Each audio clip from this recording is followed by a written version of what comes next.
So I want to introduce you to your speaker today. It's Breda McHaig. Breda is a co-founder of Lean In Ireland, and Lean In was set up by Sheryl Sandberg basically to help women to achieve their career goals and aspirations. But Breda is far more than Lean In Ireland. She's also a full-time job at Bank of Ireland, where she's transformationalist specialist auditor. If she's got a half an hour later, she might tell you what that's about. On top of that, she has 3 young boys. On top of that, she does a daily commute to Monaghan, which is 100 kilometres each way. And on top of all of that, she's a member of 2 bands, one of which is a rock band. So how Breda does it all, I have no idea.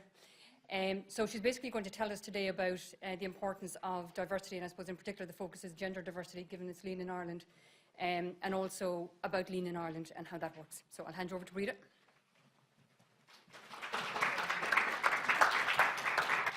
Thank you, Grania. Thank you, Simon, for the microphone.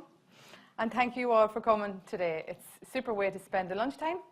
I'm delighted to see such interest here in Arthur Cox. And delighted to be with you on behalf of Lean In, and looking forward to sort of sharing some of my story with you. A little piece about gender diversity and why it's such a big subject and why it's such a buzzword this year in particular.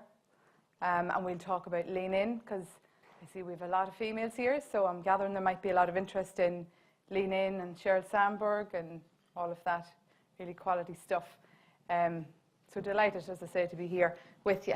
What I wanted to do was invite you all to connect with me online. I've given you all my user profiles. They're just around on the chairs there. So you'll be able to see what Lean in Ireland are doing. I'm very happy for you to post about today's event, because one of the reasons I'm here is to try and raise awareness of Lean in Ireland. So without further ado, I thought what we should probably do today is start with the gender diversity topic, because I'm not absolutely convinced that everybody understands it. And I think there seems to be a bit of confusion around gender diversity. And I often find that when we'd say I'm out socially and there have been a few alcoholic beverages, I'm often told on the QT that it's a lot of fuss over nothing, and, you know, is it really that bad? You know, so I do know that there's a little bit of confusion, I think, there amongst male and females.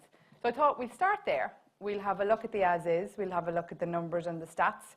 Then when we're all on the one page, we will have a look at Lean In. And I will share my story with you and how I became involved in Lean In, and what you could do with Lean In, or what it could do for you as an organisation or as an individual.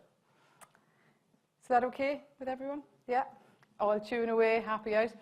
We'll do Q&A at the end, and I know we have some gender diversity champions amongst the audience, so I'm very happy for you guys to get involved in Q&A as well. I'll have talked enough, I think, at that stage. So let's see where we go to on that. So in terms of numbers, we're going to talk research now, and we're going to talk stats. And most of the research that I'm referring to is research that was published by McKinsey for Lean In, the organisation which is based in the US. And I'll tell you more about Lean In as we go. But certainly, in terms of the stats, there's lots of research out there, and I like research, so I like reading all of this gender diversity research. In my spare time, that's what I'll be at on Twitter or on LinkedIn, having a look and seeing what all of the research is saying, and what's the latest trends, and all the different networks that have started. So what I've found is, certainly in terms of legal companies, anybody want to have a guess at how many entrance level females you have in law firms? So how many women do you bring in at sort of the very start levels, straight out of college, percentage-wise? Yes, I'm very impressed. Yeah. So in law, and I did look at all of the industries, and all of the industries on average bring in 47% of women at the very first grades, so your entry-level grades. But I just had a wee look at the law ones to see how you guys were doing as an industry, and you're 60-65%. So then I fast forward and I look at the senior leadership roles in law. Anybody know where that is? 20. Yeah, so you're 20%. And actually that's not bad, because 10% is the industry average. Across all of the industries, and the research that I'm referring to is the McKinsey stuff. Now that was massive. They reckon it was the biggest research pool ever They researched a pipeline of 12 million people, 700,000 people interviewed and researched, and over 222 companies. So it's absolutely massive, and they reckon it's the biggest piece of research done, so it should be the most reliable figures on this stuff. So yeah, 2 of every 10 of your senior leadership positions are women. So that means you have still 8 of your 10 senior leadership positions are men. And yet, you bring in 60 to 65% of women to start with. So that's a very grim story, isn't it? But it's reality, and I think that's really, really important. I think that's the place to start. I think we all need to get on the one page here and understand that, and then we start to be able to fix that. And why would we want to fix it, and all of the other pieces that you'll get into. So where do we lose them is probably a lot of the next question that we get to naturally. So if you have the first 3 entrance levels and you're able to hold your women in those levels, and then you lose them, and again you'll see at senior levels there's an awful effort to try and get women onto C-suites and boards. If, you know, and Rachel's involved in the 30% club and doing real good work around that, and there's lots of women's business networks trying to get women on boards and trying to get females up there in the decision-making roles. But the reckon where you lose all of the females, where you start to slip, is in middle management, right? So women are 18% less likely to get promoted to the first managerial position than men. And that's where it starts to slip. And women are 18% less likely to get their first managerial promotion than their male counterparts. And it just escalates from there. And you see then women start to leave the workforce. And I don't know if anybody has an idea as to why women leave the workforce, or why they keep leaving roles, why we're losing so many women out of their managerial levels. Anybody want to guess? Yeah, and that's, so people always assume, and I did too before I started reading all of this, that it was actually, you know, it was too overwhelming to keep your full-time job going, it was too stressful, and your kids and managing all of that, and you drop out of the workforce. But that's not actually it at all. There's only 2% of women leaving their roles to actually look after families and care for families. 80% of women that are going to move roles and move companies in the next 5 years said they're going to do so for better promotions and better pay. So that's an easy one to fix, right? Because when you're aware of this stuff and you realise why you're losing them, you can do something to fix that. And I'm going to go all cliche on you, and I'm going to say those words, unconscious bias, which you've all heard of and you're all familiar with, I'm sure, at this stage. But it's absolutely real. So unconscious bias is alive and well amongst all of us, women and men. Absolutely, we've all unconscious biases.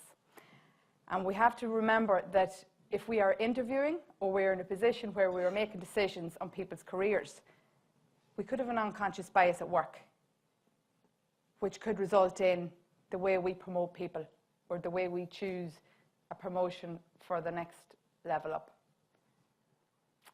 Do you ever hear of conditioning? So conditioning is very similar to your unconscious bias. And many moons ago, when I was a kid, my mum was a stay-at-home mum and my dad ran a business. So my role models, my male role model was my dad, who was superb and I adore to this day.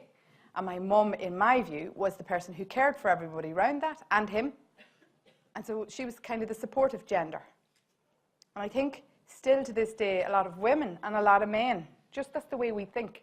And that's okay, because that's just the way it was when we were kids. But if you're aware of that, then you're on to something.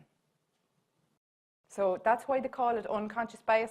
The key is in the word unconscious. If you don't know it and you don't think you have one, you know where we're going with this.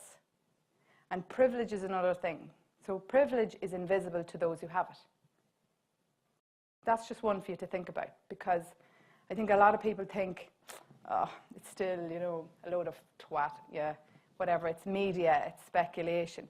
If you're in a position of privilege, often you will not recognize that.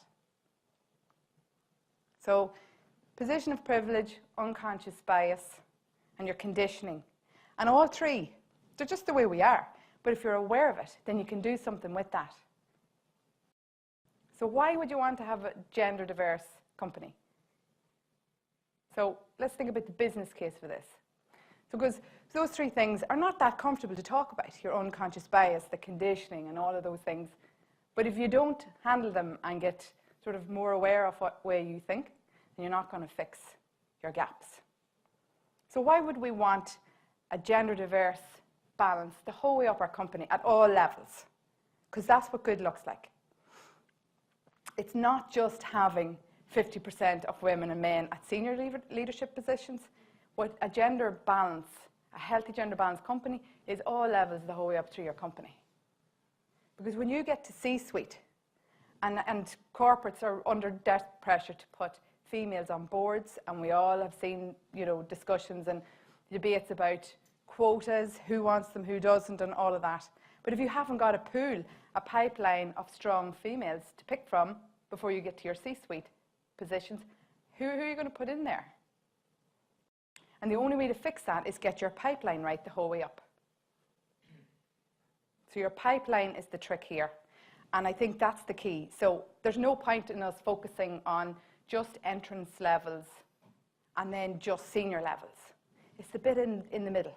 It's the middle management is where we need to do coaching, and we need to do a bit of training and a bit of discussion and open up conversations.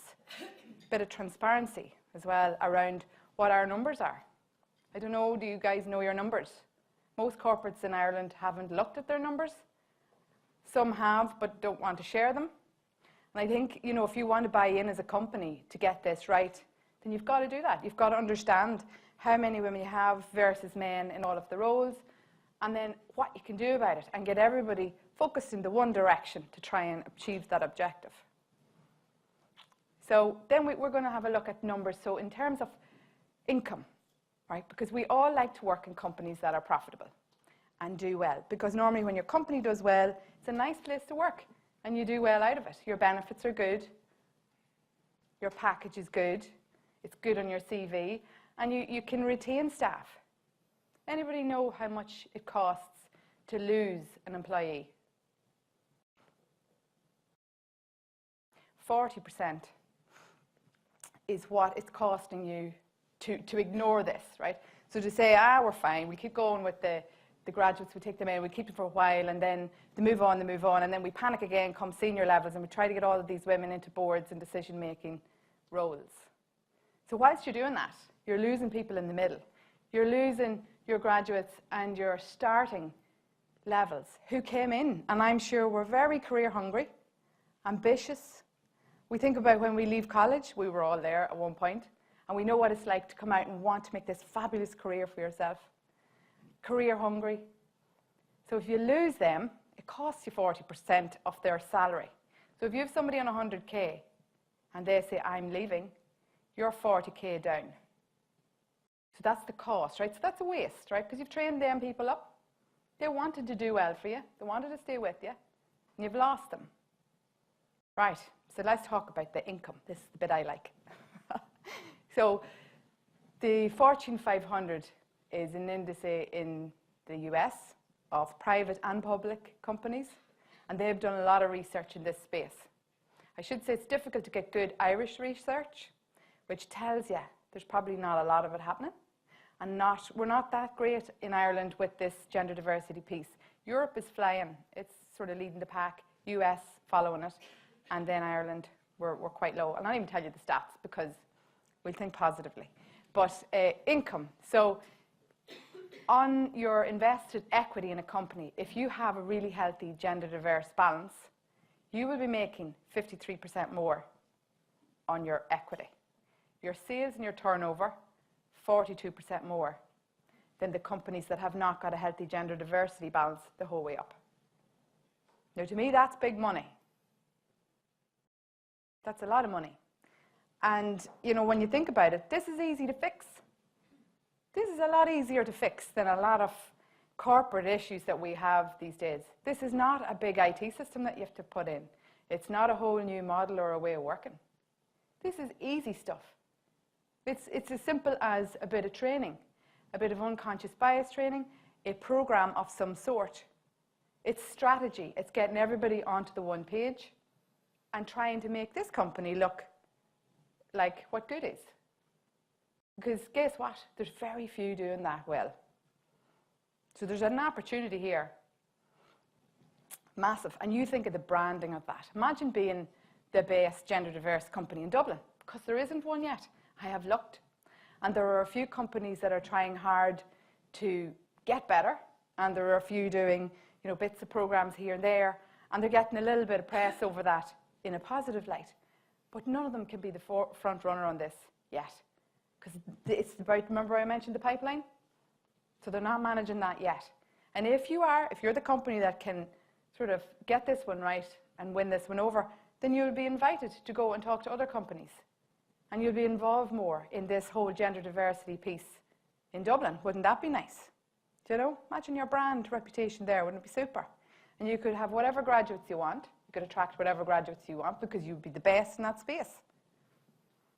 So I don't know why we don't go for that. So anyway, that's it. It's very easy fixed. As I say, it's a bit of training, it's a bit of a program, and it's a bit about strategy. So it's there for the taking. It's an opportunity for whatever company wants to do it. And there's loads of ways of doing that. There's any amount of support out there at the minute for this kind of thing. Very easy to get that fixed and up and running. So that's that. We're going to pause there. We'll leave all those lovely numbers to sit and digest with you.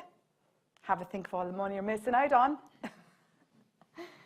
And I'm just going to tell you about how I got into Lean In, and then I'll talk a wee bit about Lean In. And so my journey started with, I was 6-year-old, I was playing music, and I was very competitive as a kid. And I got used to winning lots of competitions. And fast forward to the age of 17, where I joined the Reserve Defence Forces. It was the first year they were taking women in. I knew nothing about it, only it looked like fun. And so I joined it. And at the age of 17, it was great fun. I was handed weapons and mortars, and I was firing grenades, and I was doing all the things the boys were doing, and the girls were never involved in there before. That was the first year they let women into it. But it was the first time I actually came across gender diversity as an issue, because I never really knew what it was about. I used to think, what's all that about? Never met that. But the guys, when I landed in, and all of the women with me used to say, I don't think the place, army's not the place for women. And that was the first kind of sort of experience I had of it. And I used to be thinking, why is it not the place for women? How am I different? And they said, physically you're not able to lift mortars and all of these things. So I did. So I went and I did tactics across mountains with them. I did firing ranges. I fired mortars. I did all of the grenades. I led the teams in pistol shooting. All of it, rifles, the whole lot. And I think because they told me I couldn't do it, I really wanted to do it. So in 1989, I was 6 years in and I was commissioned a lieutenant. And so that was the first female lieutenant they had in my brigade at the time, which was big stuff to them. I used to think this was hilarious because I was having great fun doing it. And they were actually enjoying working with me as well. But it certainly probably was why I turned into a wee bit of a feminist, because sometimes if you're told you can't do it or you shouldn't do it, or it's acceptable, it's okay, the status quo is fine, don't rock the boat. I think that probably brings a challenge with it. So Lean In then came along. Fast forward to 2015. I was working in Ulster Bank, and they were relaunching a female network, a staff network. And I am a project manager and a program manager by trade, so I like organising things and driving things. And that to me is just second nature. That's how I run the rock band and the kids and the job and the commute and all of that, because I just organise and keep myself organised and drive all of these actions. It's all about diarising and calendar planning, and it's easy when you get used to it. But so Lean In anyway, I was in the female network in Ulster Bank. We were arranging lots of events, really cool events. Loads of people coming to them. The network, when we started, had, I think, 90 people in it. And when we were finished, I only spent a year with them. We were up at just under 700. So the female network just grew itself. But it's because we were doing so many events, and there were fun events, and everybody was getting involved, men and women. And we were at all levels and everybody that was anyway interested were stuck in it. So it was going superbly well for us. And I found myself a few times outside meeting rooms, waiting on meeting rooms to open. And me and the girls that were on this committee with me were having these chats about who got what job or who didn't get what job. and what jobs were coming up in their area that I should go for. And I was thinking the same, and we're having these little sort of informal mentoring sessions outside in the hall. I remember going home one day in the car, because as Gráinne said, I commute a lot, so I have a lot of time to think, which is dangerous sometimes. And I thought, I've heard about something like this, and I am a devil for Twitter and LinkedIn. And I knew I'd come across something called Lean In. I went researching, and I found the woman who had set up Lean In Northern Ireland. I said to her, where is there a Dublin version of this so I can bring it into Ulsterbank? Because I've just experienced this peer mentoring with women, and I'd never had female mentors before. I always had male because they were in the army. And so it hadn't even dawned on me that I should be going looking for female mentors. And I don't know if you're in the same boat, but if you are, have a wee think about this. And I said, where is Lean in Ireland? I want to go, and I want to bring it in here, and I want to start a Lean In circle, and I want to do a load of things. And she said, there isn't one. And I thought, what? Because normally you find if there's one in Northern Ireland, there's been one in Dublin beforehand, normally. So she said, we just haven't got round to setting it up. And I said, right, let's do it. So we co-founded it, myself and herself, quite simply, over Twitter and Facebook. I had never met the woman for months, but we'd become great friends. And that's how, I guess, you know, when you're living in Monaghan like I am, you're not always in Dublin for networking events. But that doesn't stop you networking, because that's what you can do online now. And they're all very handy, I'm sure, on your phones. So start using it to your advantage in terms of your business and your career. Why not? So Lean In, anyway, we handpicked some women to put on a committee of Twitter, believe it or not. Because we thought, right, we want really strong females here that are good in this space already and get this stuff and that can inspire others. And we just contacted them and asked them would they help us set it up. We had one meeting and off it went. So we started the year, we only started last year, so our first event was April last year, and we did that in the Facebook offices. And it was just a panel discussion to see what kind of appetite there was for Lean in Dublin, because there's a lot of women in business networks already in Dublin. And I guess the difference for Lean In is A, it's free, so it doesn't cost anything to join, and B, it's not just event driven. So the way Lean In works is we do have events so that you can come and find out about Lean In and you can network with people at them, but it's really all about Lean In circles. And Lean In circles are just simply small groups of people, between 8 and 12 people in a little group. They call them circles. So the Lean In methodology is all free. You just go on leanin.org and you get all of the information you want. And you get all of the apps, step by step how to set up a Lean In circle. And there's already loads of circles there for you to pick from. So when we started looking at it, there was 3 circles in Dublin. Somehow had managed to get on there without any sort of Lean In Dublin organisation there at all. There's 25 now and 3 chapters. And Lean In as an organisation is global. Sheryl Sandberg, Gráinne mentioned earlier. So Sheryl Sandberg founded Lean In. Did you ever hear of the Lean In book? Yeah. A lot of people have heard of it or read it, and some people haven't heard of it at all. But basically, Sheryl Sandberg in 2013 wrote a book that absolutely sparked a global conversation about women in work. And in it, it's pretty straightforward. It's just really things that she was noticing that women were running into and seemed to be blocking them, getting up that pipeline and those managerial levels. And so she wrote very frankly in her book, and it did absolutely, there was a global conversation, but it was clear that there was more information required and something further than just a book. So she set up a program, and she pays for it herself. So she funds it herself. And it's 100 and, I think we're in 150 countries, 150,000 countries. There are 1.2 million people in the network and 34,000 circles up and running. And it's based on peer mentorship. So it's peer mentorship, and it's for the guys and the girls. So this is not just about women, because men, you have a part to play in this conversation as well. Men make really good mentors. A lot of my mentors are male. And guys, so I'll give you some examples here. Think back to those levels that I said where we lose a lot of the women, those sort of middle management levels. it's not just that there's an unconscious bias happening there. Some women don't have enough confidence to go for those roles. And a lot of women don't think that they could ever be CEO. And they don't aspire to be senior leaders. And again, think back to the condition that I talked about. So there's a bit of that going on there, and that's why Lean In is so important, because that is exactly what you would be working on as part of a Lean In circle. So a job comes up. If a man has 66% of the expertise and the skills, he'll put a CV in for it. And why wouldn't he? But women are more particular, and they have to be sure at 100% that they have all the expertise and the skills before they put their CV in. So not only have we got a little bit of unconscious bias going on in the mix in those middle management roles, we've also got girls and ladies and females that aren't believing in themselves. And that's why mentorship's important. It's just the way we are. It's just the way you've been conditioned. And I do think the next generation of women will not have this problem. Because I think with social media and all of the positive sort of mental attitude stuff out there, I think there'll be a whole different breed.